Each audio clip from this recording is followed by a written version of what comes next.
I think one of the motivation of me joining the board was to bring, a certain set of issues that I, in my digital rights activist, under the digital rights activist hat, has been raising for a decade.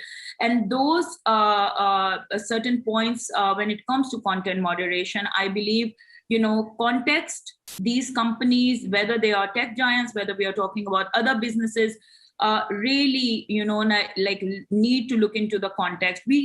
I think we are at a point where we cannot really, look into the global standards, which fits for all. One size fits for all. I don't think that's going to work for all jurisdictions. Language is something that they really need to look into. Local expert knowledge, like people sitting in these companies, when they are designing products, when they are designing policies, who are these people? Do they have this local knowledge or knowledge about the context?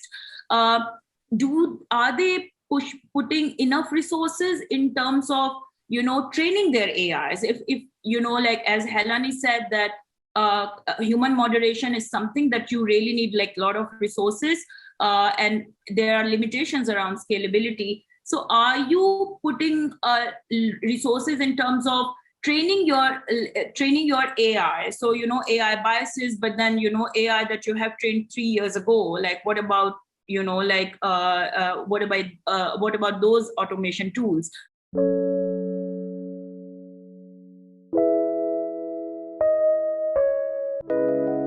The urge of the government to make regulations in the name of online harms rules or social media rules, and now pushing tech giants to, abide by the local laws, which are already, by the way, problematic. I mean, the Prevention of Electronic Crimes Act in Pakistan, which was enacted in 2016, is a really problematic law. And now they are coming up with new laws to regulate not just, the tech giants, but also, the other platforms that Hilani mentioned, and digital media organizations as well. So I think there is this sort of challenge that at the local level, organizations are resisting against this trend and pattern by the government.